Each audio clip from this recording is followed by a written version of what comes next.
Well, welcome to the next week of Jasher to Genesis, and we're excited for this. I know it's been a time since we've had a chance to get together, but we're excited to discuss Nimrod, Abram, and Terah, and many of the other things in chapters 7 and 8, and we'll end up hitting 9 as well, time permitting. So, Holy Spirit, be the great teacher as we dive into your word. As we see the resources you provided to shed light on the stories that we could wish we could watch on video, but we can at least recreate them in our spirit and our mind from the things that have been written, and for the great breakdown of conversation we're going to have in Yeshua's mighty name. Amen. Open our eyes. So I presume and I hope that y'all were able to read ahead. I mean, that's always helpful.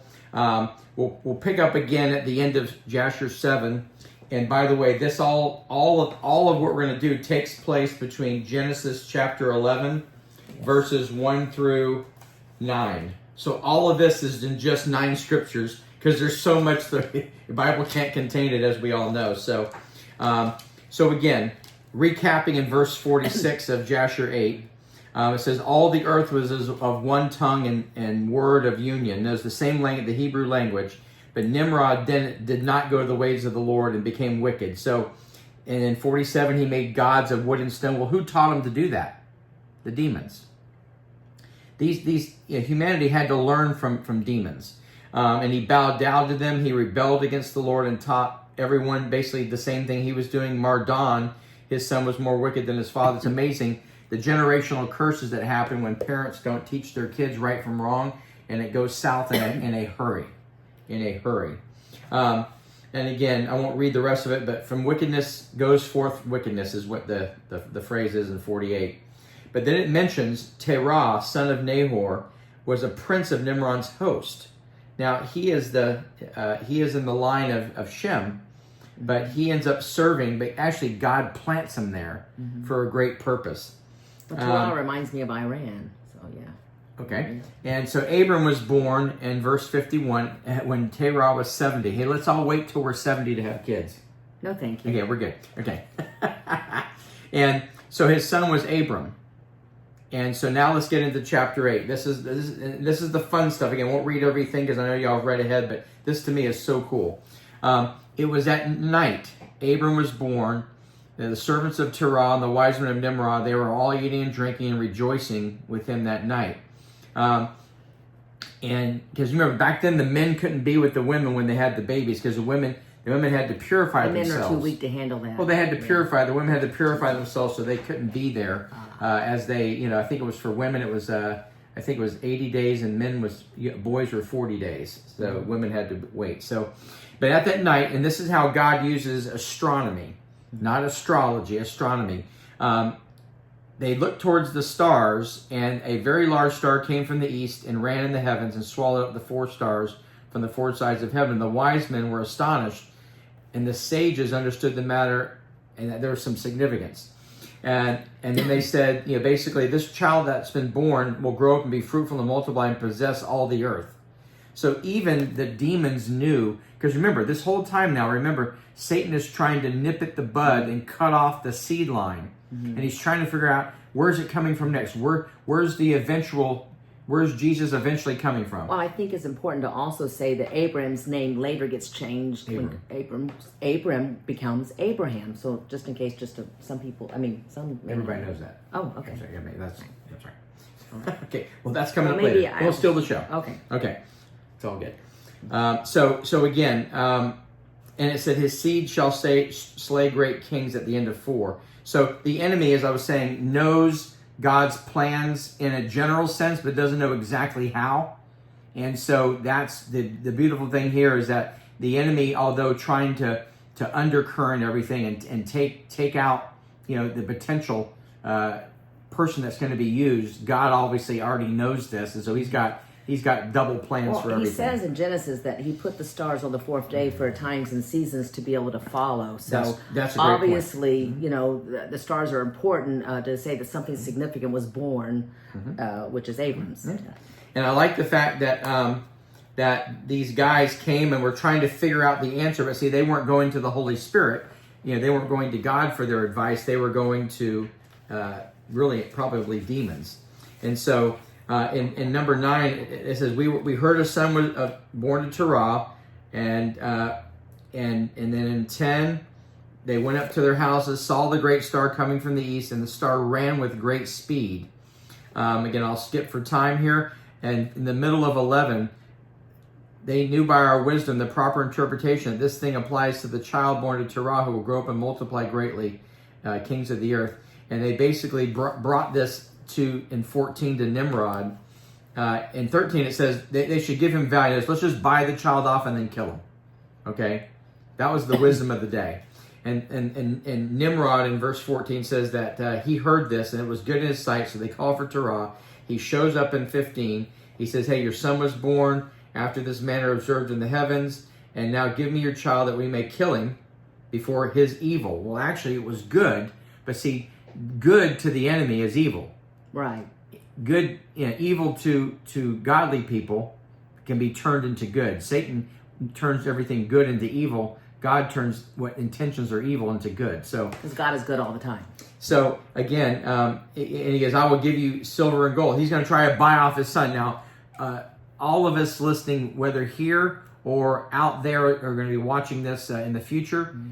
You would never want your child to be bought and sold. Well, I think Nobody it's interesting how parallel this is to King Herod trying to kill all the babies under 2. Yeah. Well, Satan's trying to do it. Yeah, Satan used people to do it. Right. He did it throughout in Egypt. He did it all throughout Moses, in the fires of Molech, when they were offering their children to the false god to kill them. I mean, that Satan's patterns are predictable. And Terah in 17 says, I heard you, and I will do it. But, he probably did this. Yeah, this is Abram's father. Yeah, Terah. All right? And so he says, basically, give me some time to think about this. Give me some time. And, he goes, in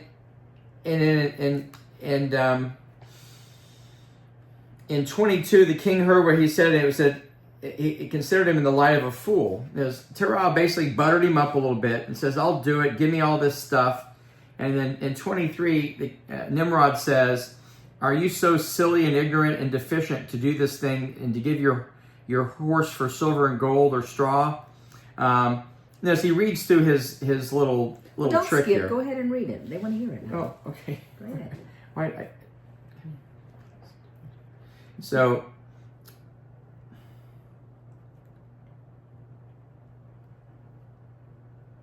the bottom line is they negotiated back and forth. Is the bottom line. They negotiated, and in 27, Nimrod was pretty upset about it because he wanted just to be followed, his rules followed, and that was the end of it.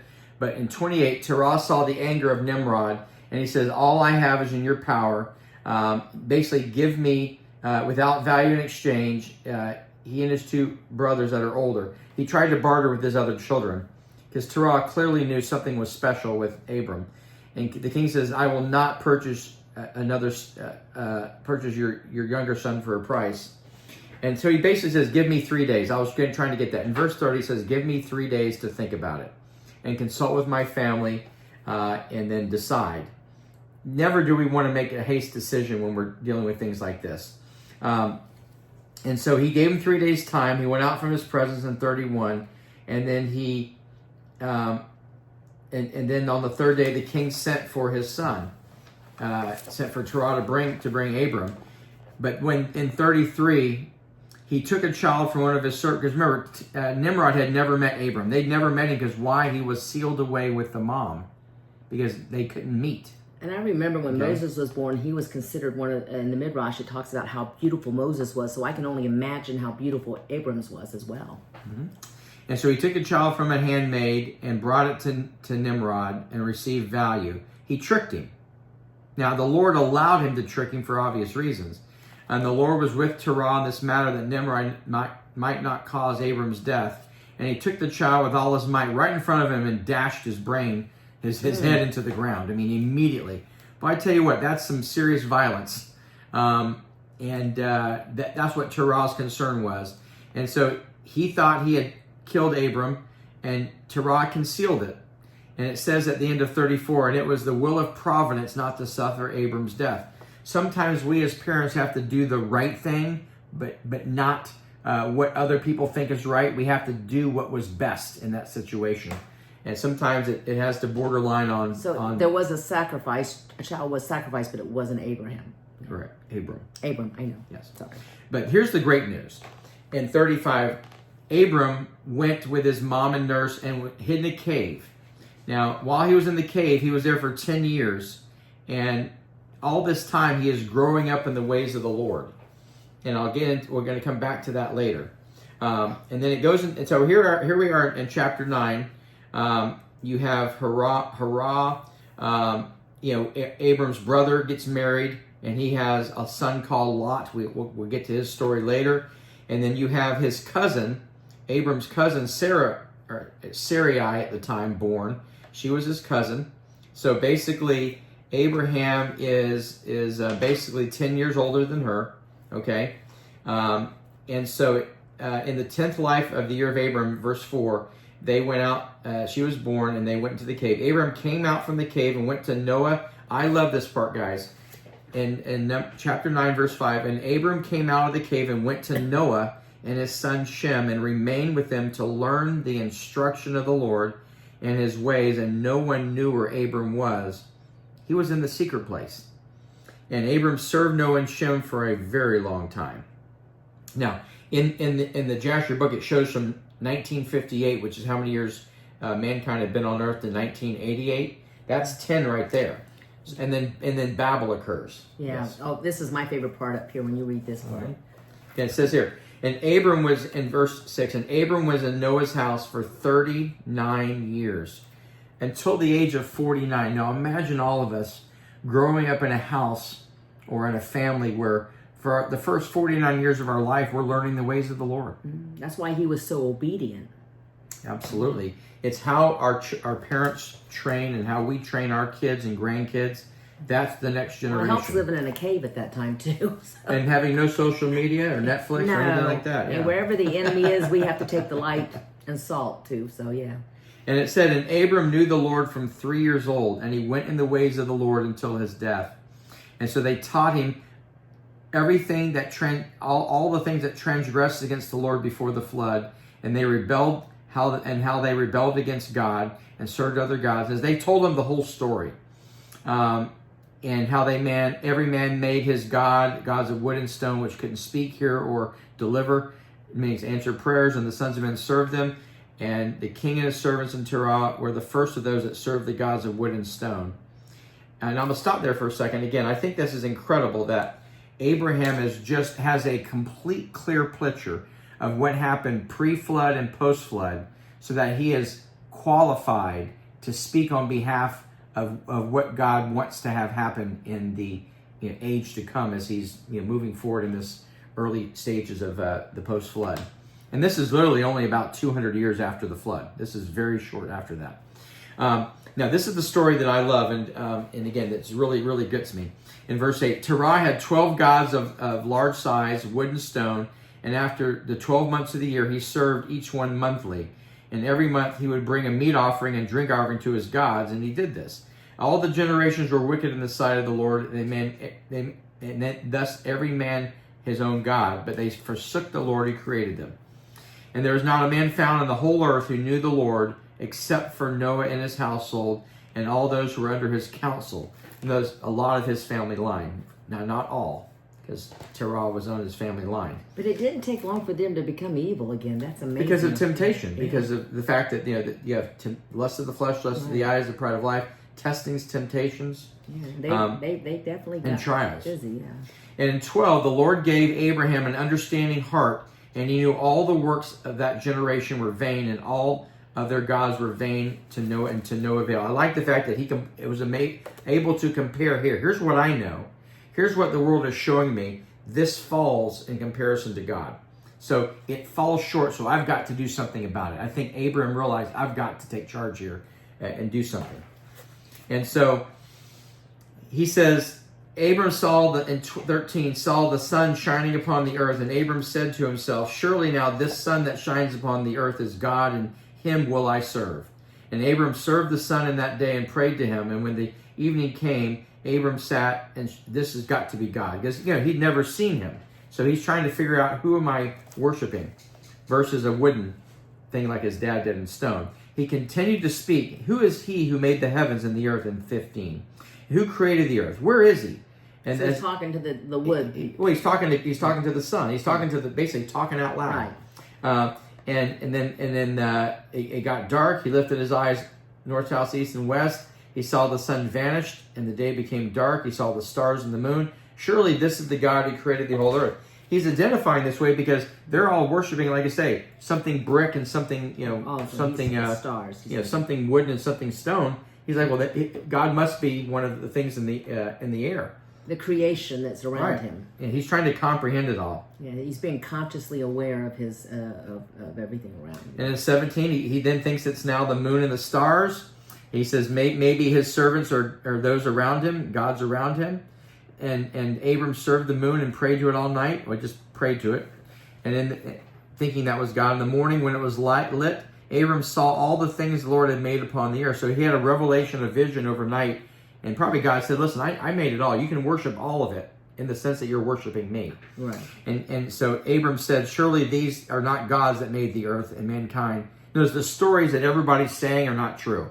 Everything everyone's saying now is false. It's you, God. And he remained in the house of Noah and served the Lord these days. Okay, and here we go. Now, in verse 20, King Nimrod reigned securely, and all the earth was under his control. He was the first dictator. I think we all established that last time, but he's the first dictator. He ran everything. And so everyone was accountable to him. And the earth was still of the same tongue of Hebrew. And the princes of Nimrod took counsel, and it names the family members, and they said, let's build ourselves a city and a strong tower, the top reaching heaven, and make ourselves famous, so that we may reign upon the whole earth, in order that the evil of our enemies may cease. And we'll intimidate them with this tower, and also that we may not be scattered over the earth on account of the wars that are happening. And they went before the king and told the king this, and he agreed to do it. Now, of course, this parallels back to Genesis 11, and basically verses 1 through 4. So Genesis 11, 1 through 4 is exactly what's happening now. All the families assembled, 600,000 men. That's a lot of babies that are made after the flood. They were cranking them out pretty quickly. And they went to seek an extensive piece of ground to build the city. It's in Shinar. And I've actually looked it up on a map before to see where that is. And it's in western Iraq. Okay. And they sought the whole earth, and they found none like the valley of the east of the land of Shinar, 2 days' walk. And they made bricks and burned fires to build the city. And 25, the building was then a transgression and a sin, and they began to build it. And while they were building against the Lord God of heaven, they imagined in their heart to war against him and ascend to heaven. That's all pride, pure pride. Well, that's the first sin, is pride. Mm-hmm. And in 26, all these people and their families divided themselves into 3 parts. First will ascend to heaven and fight against God. The second group will ascend to heaven and place gods there and serve them. And the third will ascend to heaven and smite him down with bows and spears. Now, who's feeding him all this nonsense? Demons. They're pumping him up and puffing him up and saying, hey, that God guy, he's nobody. We got this. Yeah. The amount of the 600,000 of us plus women and children, we got this.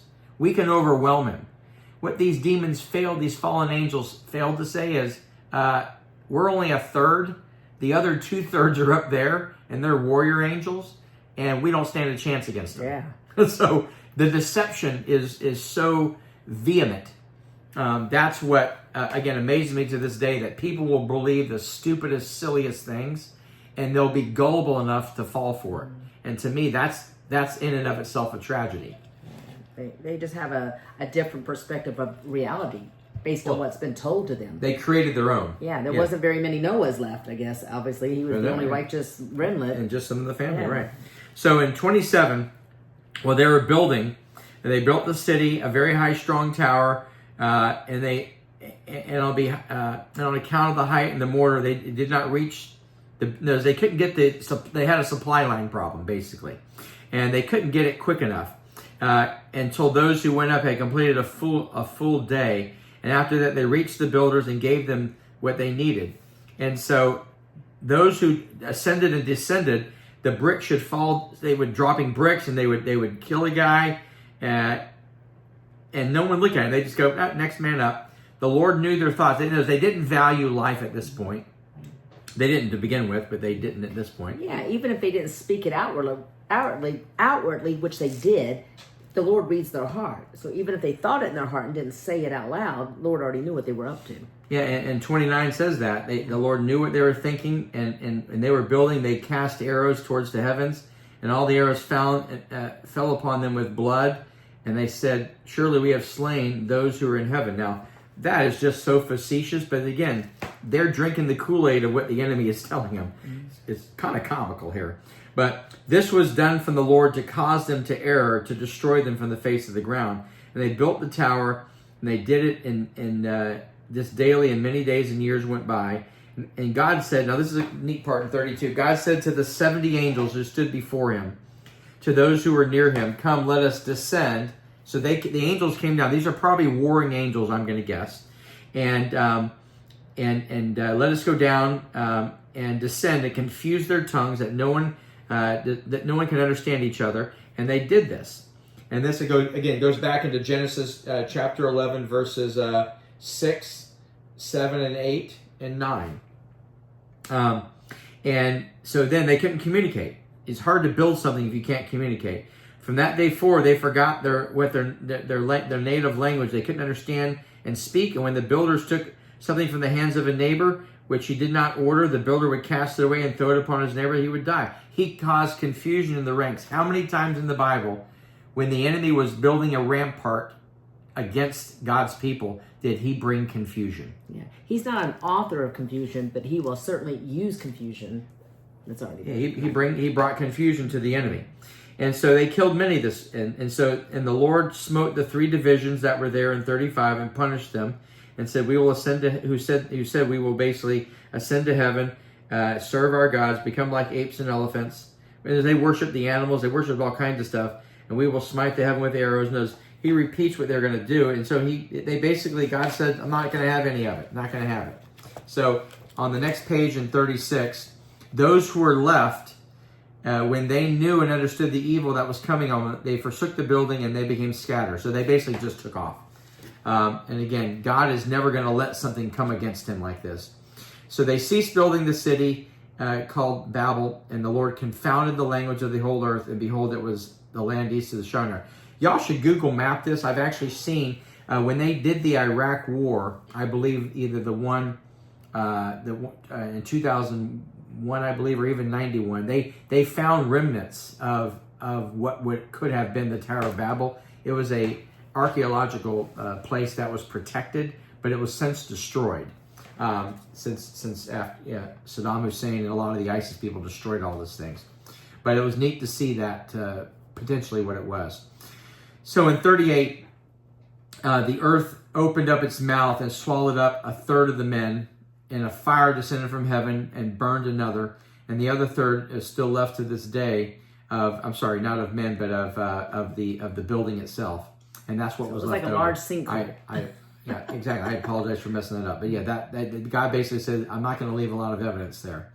So, but the neat part here I like is that the part that was there, its circumference was a 3-day walk. So it was so huge, it would take 3 days to walk around the entire building. This was massive, just massive. And many died. People without number. I'm sure hundreds of thousands of people died in this. And that's that's unfortunate, but that's what the enemy gets. What you sow, you're going to reap. Now, chapter 10 has got some great stories. We'll dive into that now.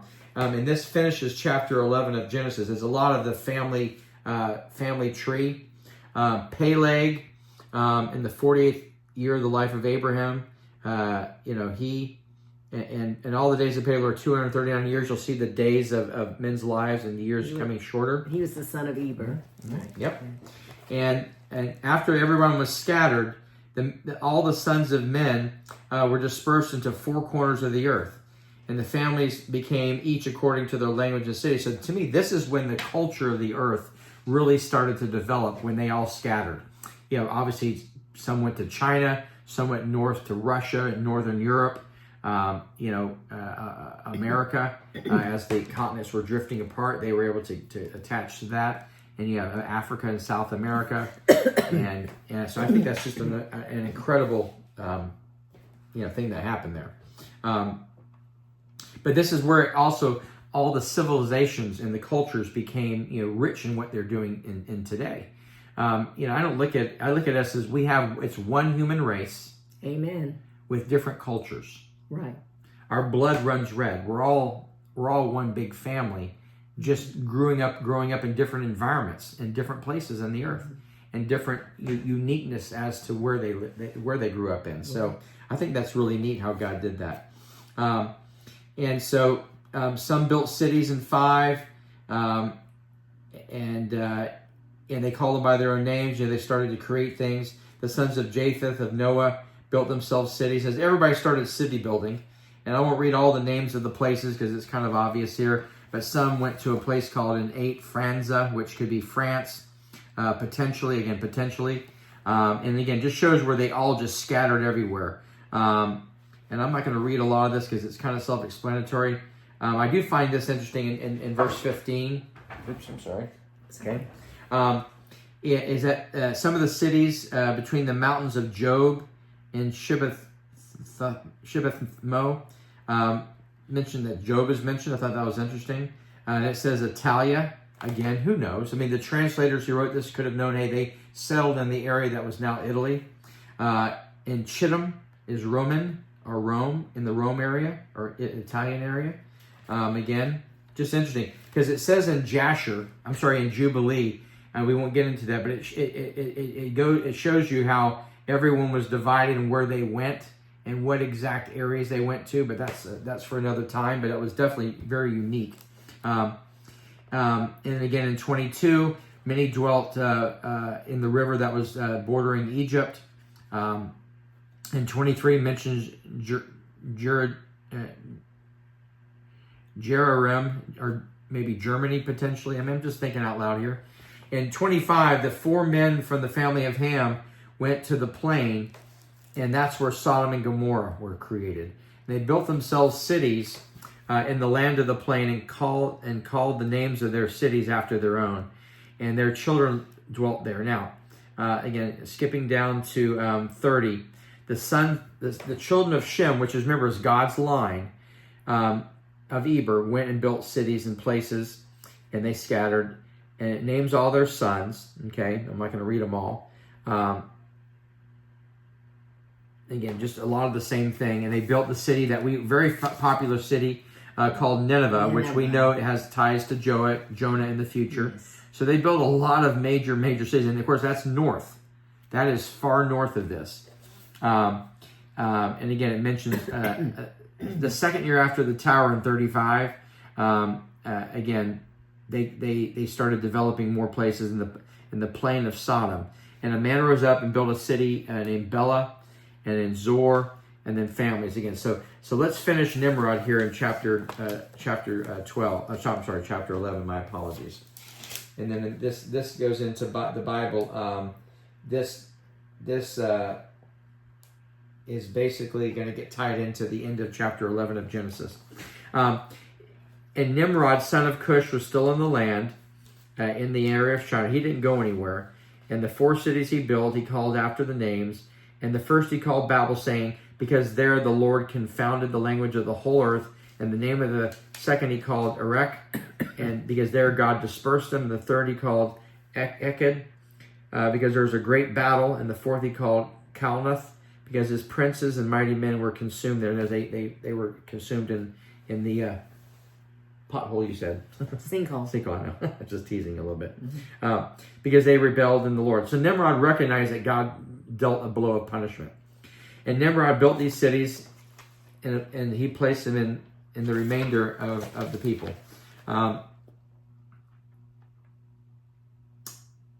In verse 7 it says, Nimrod did not return to the Lord, but he continued in wickedness and teaching wickedness. You have to be really, really bent on serving the enemy if you're going to teach people how to be wicked. Now, Proverbs warns us to stay away from people who teach wickedness. Stay away from them. Avoid them. Well, it says that evil lurks deep inside all of us. We have to definitely not succumb to it. Well, it taps at the door of our heart, but we have to turn it away. And then verse 10, Chedorlaomer, king of Elam, went away from him and fought with them and subdued and do them. And then they served them for 12 years and they gave him a tax. Again, now let's get to the other part. 13, in the 50th year of Abram's life, Abram came forth from the house of Noah. He knew the Lord, went the ways of his instructions. Because he was 39 years with Noah. Yep. And Terah, his father, still captain of the host of King Nimrod, and followed strange gods. He came to his father's house and saw 12 gods standing there in the temple, and the anger of Abram was kindled when he saw the images. Now, all of us here are born-again believers. And many of you who are listening out there who are would hopefully have this same type of righteous anger. Righteous anger, right. And Abram said, as the Lord lives, they shall not remain in my father's house. And so shall the Lord who created me to do unto me, if in 3 days I do not break them all down. In other words, he had a fire in his belly to right the wrong that his father was doing. How many of us out there do the same thing? We see something wrong, we say something, and we stop it. Abram went with anger burning inside him. He went inside, and Abram asked his dad, said, Dad, tell me, where is the God who created heaven and earth and all the sons of men, and who created them and me? Terah said to his son, those who created us are all within this house. He drank the Kool-Aid. He believed the lie that Nimrod taught him. Abram said, Lord, Father, show me these guys. And Abram brought him into the chamber of the inner court, and he saw the room full of gods of wood and stone, and the 12 images. Terah said to his son, these are those who made all that are on the earth, which created you and me and all mankind. Then Terah bowed, and then he went away. And Abram went with him.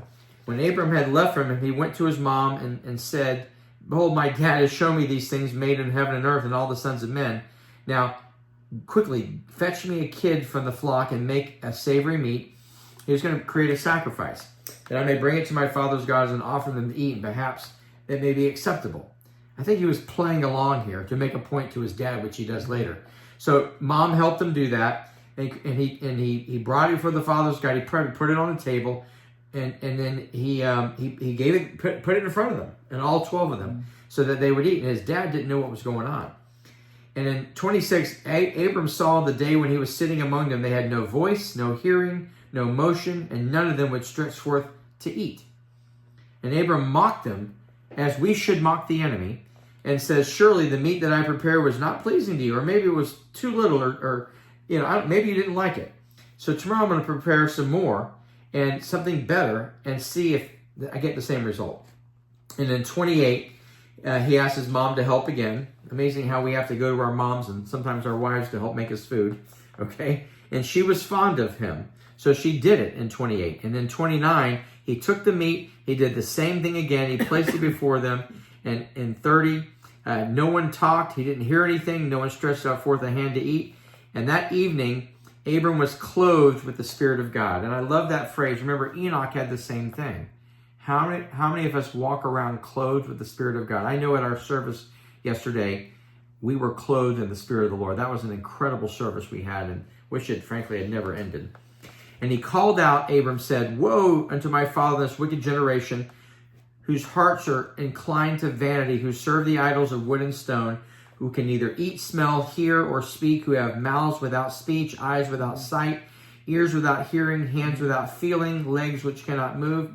And like them are those who made them and trusted them. In other words, the same people who made them are just like y'all. They have no ability to communicate the truth. Well, it's amazing when you think about Buddha, and then they put the food in front of Buddha. And they did the same thing to God. So they're putting food in front, and they can't eat it. Well, that's why they have monkeys. The monkeys go eat it all. Oh, you're so funny. That's true. That's true. Well, and then you got also the pyramids in Egypt when they stored up everything in the afterlife, thinking they would enjoy that. All fruitless. Now, I love 33. How many of us would do this? When Abram saw the things, all these things, his anger was kindled against his father, and he took a hatchet, an axe, and came into the chamber and broke all his father's gods. Now, that's something I would do. I wouldn't hesitate. Because That needed to happen. And when he had done breaking the images, he placed the hatchet in the hand of the great God which was there, and he went out. Terah, his father, now that's pretty funny. Terah, his father, came home, for he had heard the door sound of striking of the hatchet. So Terah came into the house to see what was going on, and he heard the noises, and he ran to the room, to the images, and he met Abraham walking out. So Abraham didn't get out quick enough. Now, see, we know that we're supposed to always honor our parents, but Abram clearly... Godly parents. Right. That here, this is where he drew the line where, because, you're serving gods that are not our God. Mm-hmm. Right. And Terah entered the room and found the idols fallen and broken, and the hatchet and the largest, which was not broken, and the savory meat, which Abraham had made, was still there. Abraham was a smart cookie. And Terah saw this, his anger was kindled, and he went after Abram. And he found his son sitting in the house and said, "What have you done to my gods?" And Abram said, "Not so, my lord. I brought meat before them when I came to them, that they might eat, and at once they stretched their hands to eat. And they all at once stretched forth their hands to eat before the great one had put forth his hand to eat. And when the large one saw their works, his anger was kindled, and he took a hatchet, and he came to them, broke them all to pieces." Now, I love the fact that he is making up a story. He's giving his version of it, but he's giving a godly version of it. That God basically is the one who did this through him. Sometimes in life we have to say things from a different perspective to get people's attention when God's blessing is on it. I believe that to be a fact. So Terah says, "What is this tale you have told me? You speak lies to me. So Terah drinks the Kool-Aid and said, "Is there in these gods a spirit, a soul, or power to do what you have told me? Are they not wood and stone?" He fell right into the trap that I have not made myself, and they cannot speak lies, saying that the large God was one who killed him, and that it was you that placed the hatchet in their hands, and then said he smote them. Now, I think this is hilarious. Because Abram got his father to admit the truth. Yeah. He cornered him. He made up a little story to corner his father, to let him vomit out the truth that his dad was following a lie. Yeah. All right. And so Abram said, "And how can you serve these idols in whom there is no power to do anything, Dad? Those idols which you tried to deliver me to, can they hear your prayers?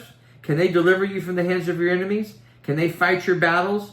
Should you serve wood and stone, which can neither speak nor hear?" Or eat. Yeah. Now, you know it's not good for you or the sons of men that are connected with them to do these things. And you are so silly and foolish and short of understanding that you would serve them and do after this manner. He says, "Dad, don't be like them. You fell for this. And you were just like these things of stones. Your heart is completely empty and full of nothing." A heart of stone. Right. I love that he called his dad out. "Did you forget the Lord God who made the heavens and earth in 45 and created the earth and therefore brought a great evil upon your soul in this matter by serving them? Did not your fathers in the old days of old sin in this manner? And the Lord of the universe brought the waters of the flood." He reminded him of everything Noah and Shem had taught him. His dad may or may not have known about it. I don't know. But he reminded his father who God is and who he was called to be, and said, "Dad, you need to get your life right." So, simplistic evangelistic message here. In 47, "How do you continue to do this and serve the gods of wood and stone who can't hear, speak, or deliver you from oppression and bring down the anger of God on the universe upon you? Now, Dad," basically, I'm going to paraphrase, "Dad, stop this. And don't bring evil upon your life and the souls of your household. You need to cease this immediately, or it's going to hurt our family." Abraham hastened and left before his father and took the hatchet from his father's idol, and he broke the hatchet and ran away. And Terah, seeing that all he had done, hastened to go after him, go from his house, and he went to the king, and he came to Nimrod. He basically did whining. He wasn't man enough to own it, and stood before him, and he bowed down. And the king Nimrod said, "What do you want?" He goes, 50 years ago, I had a child. And he told him what he did to his gods. And he says, "My lord the king, send for him that he may come before you and judge him." His dad wasn't going to change. His dad was rooted in the evil and refused to change. God gave him a chance. God gives every man a chance on earth. He heard the truth and he still was denying it. Still sadly. So Nimrod sent 3 of his servants, and they brought Abram before the king. This gets really good now. And they sat before him. And the king said, and Nimrod said, "What is this you have done to your father and his gods?" Abram told the king, he says, "The large God did what he did to them what you have heard." And Abram said, "Have they power to speak and eat?" Nimrod fell into the same trap. "Have they power to speak and eat and do what you've said?" And Abram said, "If there be no power, why do you serve them and cause humanity to err in your ways?" He says, "Why are you guys being so deceived by follies. demons?" Yeah, he's saying follies. They're follies. I love it. Like, why are you guys so freaking idiots? He called them idiots without saying it. Do you imagine that they can deliver you or anything small or great if you serve them? Or why don't you just serve the God of the universe who created everything? Guys, come on. I mean, I love his evangelistic style. Do they have the power style. to give life or take life, Yeah. Again. Yeah. You, O foolish, simple, ignorant king, woe to you forever. He called him out. It's bold. okay to call out your leaders when they're wrong. I wish that you would teach your servants the upright ways of God, that you have not done this, and you filled the earth with sin and the sins of your people who have followed you. Do you not know in 58, or have you not heard the evil that you have done? Our ancestors sinned in the old days, and God brought the waters of the flood. He retells the whole entire story, which I won't read. And now you are going to rise up and do this, rinse and repeat and do the same thing again, and bring the anger of the Lord down on this universe, and start this over again? Now put away evil in 59 and serve the God of the universe. How many times have you and I witnessed to someone, and we've spoken in this manner very directly? I will admit I'm a direct person. Now I can backdoor people when I witness sometimes is do it gently and lovingly, but sometimes people need to, it's like a football coach, in your face. Hey, you can't do it this way, son. It's not how this game is played. Sometimes we have to get in people's face. Wow. And I've had encounters like that before, Yeah. and it was effective. But not everybody, like his dad, did not have a teachable spirit. So Abram says, stop all this nonsense, serve the God of the universe, because your soul is in his hands, and then it will be well with you. And if your wicked heart will not listen to what I'm saying, and you will not serve the eternal God, you will die in shame in the latter days. He gave a prophetic word that Nimrod would die in shame, and he ends up doing that. We'll get to that later. So in other words, and when Abram had ceased speaking before the king and princes, Abram lifted up his eyes to the heavens, and he said, "The Lord sees all the wicked, and he will judge them." I love this guy. I love this guy. Because he wasn't going to take no for an answer. When he saw falsehood, he said, enough is enough is enough. We all need to do that in this. He's still on truth. And that's what this is all about. So as we still have time, let's get into number 12. So basically what he does is, I think the Lord said, okay, you've made your point. It's time for you to remove yourself from this. But he gets thrown into prison. He was in prison for 10 days. And then he ordered, and this is awesome, he ordered that he should become for judgment. And in 3, they talk about everything that he has done. Okay. Meaning the charges against, the they accuser repeat now against Abraham. They repeat it again. Okay. And so the judgment in verse 5, Nimrod says, the man who reviles the king should be hanged upon a tree. And having done all the things he said, he should be burned to death, for this is the law and the manner. So guess what? We had Shadrach, Meshach, and Abednego some 1,000 years later. Watch what happens. Yeah. This is great. So they built they had a brick furnace where they made the bricks, and they ordered it to be kindled, and that they would cast Abram into the brick furnace. And so for 3 days in verse at the end of 6, they got this thing hot. Okay, and in 7, the king's servants, the princes, the lords, everybody gathered. 900,000 men gathered to see Abram die. There's a time coming in this earth when they're going to celebrate the death of Christians. Mm-hmm. Like the one happened a few weeks ago. They're going to celebrate death. That's not right. Yeah. But that's going to be coming. That's going to be definitely coming. And it says, and the women and the little ones crowded upon the roofs and towers to see what was going on with Abram. And they stood at a distance, and there was not a man left that did not come to see the scene. Okay, this is amazing. And when Abraham came, he cried out. The sages cried out and said, "This is the man who we knew to have been the child whose birth the great star swallowed the 4 stars." And now 50 years later, here we are. And behold, now his father. I was going to say, read that. Behold, whenever you see behold, that's important. Well. Notice Terah disobeyed you and didn't let him be killed, and so now you have this problem. And so they ordered Terah to be brought before him. The king says, "Have you heard what the conjurer said? If you had just obeyed me and done what I said and spoke the truth, you would be acquitted, as you're just as guilty." And seeing the anger, Terah said, "You have heard the truth." And the king says, "How could you do this and transgress against me?" Terah said, "Because my tender feelings were excited for my son. At that time, I took a son of my handmaid and brought him to you." What father wants his son to be killed? Nobody. I mean, nobody. Well, obviously he does now, because he went to the king to bring charges against his son. Go ahead. The evil. The evilness did, right? Because in that 39 years, he became more evil. And the king said, and Nimrod said, "Who told you to do this?" And he basically said, "It was Haran, my oldest son, who advised me." And Haran was 32 years old. I'm sorry, it was 30 years old, and Abram was only 2. Okay. But Haran, the truth is, Haran didn't. He blame shifted. He blamed someone else. He blamed his son, because it's not true.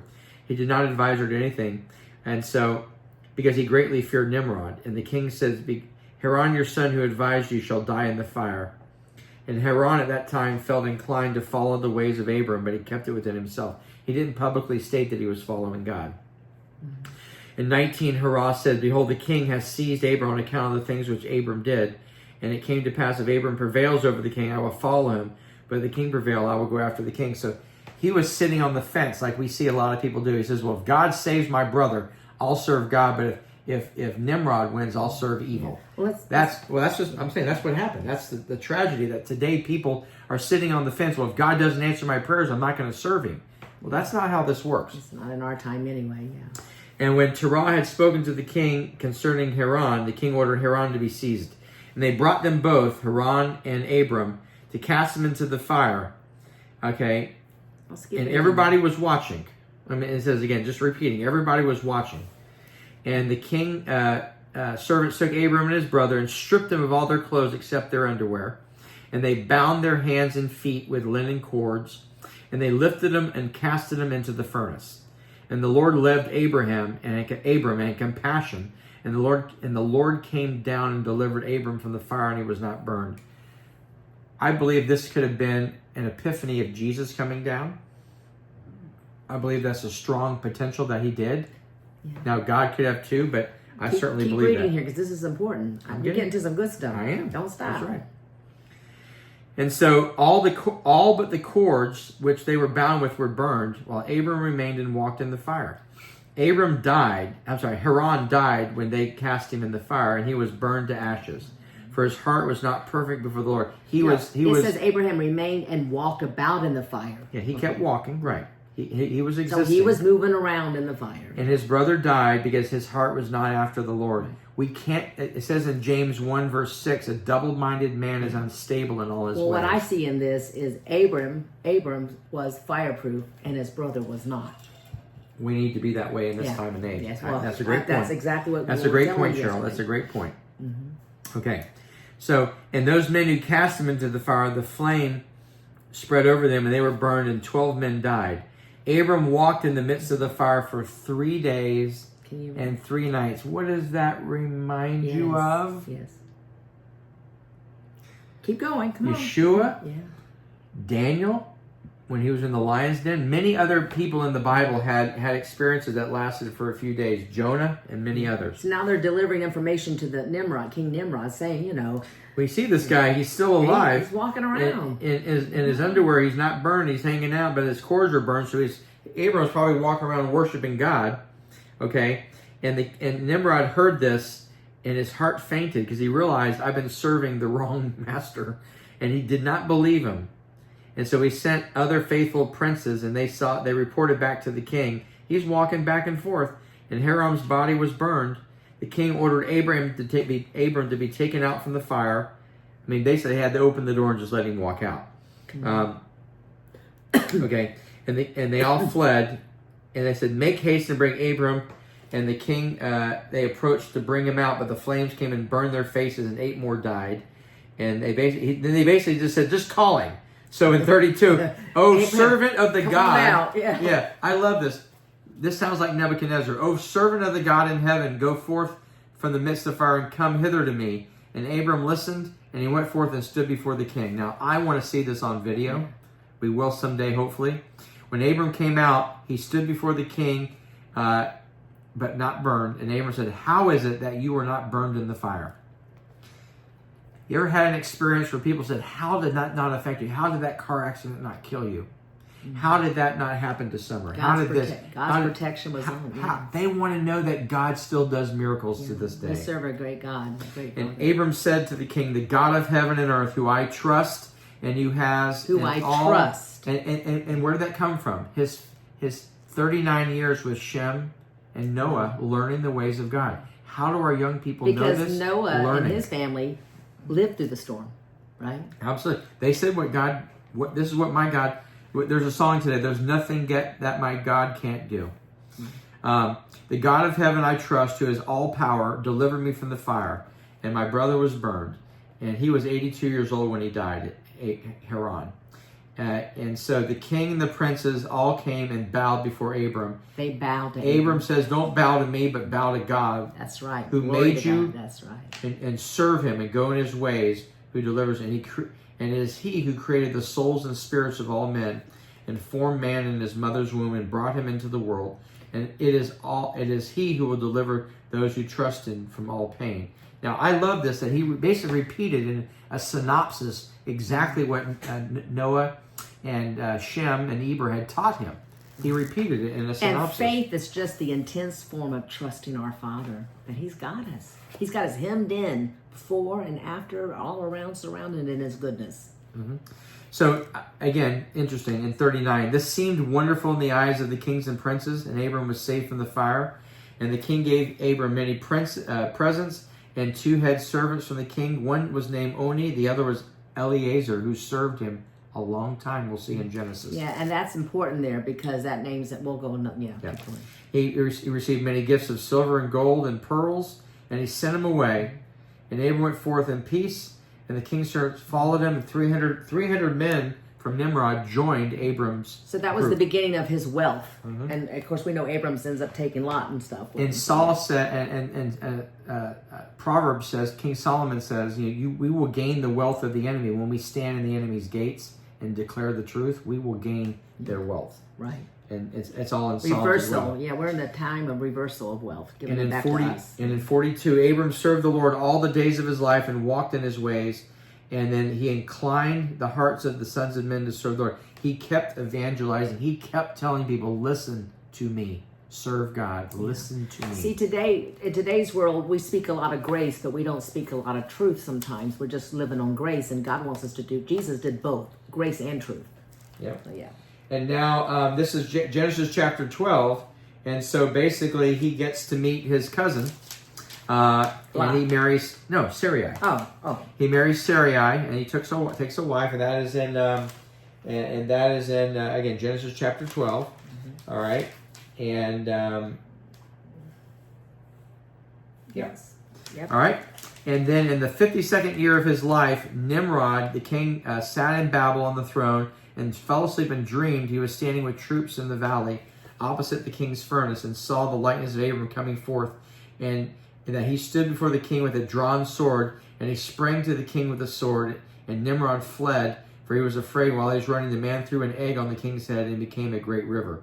And the king dreamed that his troops sank in the river and died, and the king took flight.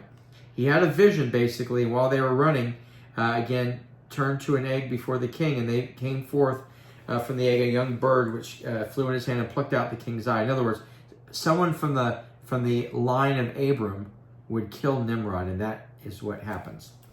So the next morning he wakes up with this vision. Remember, Pharaoh had dreams. Nebuchadnezzar had dreams. Many had dreams that needed to be interpreted. Correct.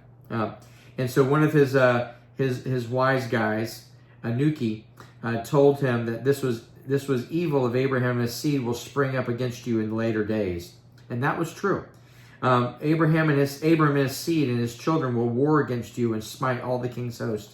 That will happen, and that did happen. Yes. So, I love that in 55 the river gives birth to an egg and a bird, which means something springs eternal from a river, but they will kill you. Life in the river. Absolutely. So his generations to come. Mm-hmm. And it says now at 50 in number 57. He says, Nimrod, you know that it is 52 years since we saw this birth of Abram, and he's still living on earth. And if he lives, for all the days that Abram lives, neither your kingdom will be established that was formerly known at birth, and will not my king slay him? Because you've got to kill him. You've got to stop him. Nimrod listened, and he sent servants to go seize Abram. And Eliezer, Abram's servant, was in the presence of the king at the time because he worked for both. And he heard this, and he quickly told Abram, hey, it's time to flee. Now, you go back to Genesis 12, and it says,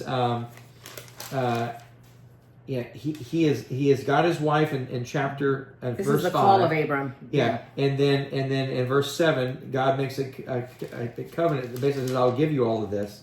But he takes off at this point. Yeah, and so go from your country, your people, and your father's household to the land I will show you. Yeah, verse 7, 8, 9. Uh-huh. And Abram listened to his servant, and he ran for safety to the house of Noah and his Shem, and he concealed himself for safety. Now, this eventually happens what's in the Bible. This is what happens in the meanwhile. And when the kings could not find Abram, they returned and said, and the king's anger against him was stilled, but they didn't find him, and he drove this from his mind in the matter. Yeah. The Lord had it removed. We're finishing up now. So Abram was concealed in the house of Noah for a month, and then he was still afraid, but yet his dad came to see him secretly in the house. And trial was very great in the eyes of the king. And Abram said to his dad, did you not know the king thinks to kill me and annihilate my name from the earth? Then why are you here? And why are you in this land? Arise, let us go together into the land of Canaan to be delivered from his hand, lest you perish. He begs his dad to cut himself loose from the power and control of Nimrod. Even though he gives you honor in 66, you know it's only for his benefit, right? It's only for that. Sin, evil, only benefits you while it's convenient for them. And if he do unto you greater good than this, it's only vanity and only wealth that will not save you in the days of wrath. In 68, Noah begs his dad, listen to me, let's go to Canaan and get out of the reach of Nimrod and serve the Lord. And Abram stopped talking, and Noah and his son Shem, I love this, answered Terah and says, true is the word that Abraham has said to you. Now, I don't know whether Terah respected them or not, but Terah hearkened to the voice of his son and did what Abram said, because it was from the Lord that the king should not cause Abram's death.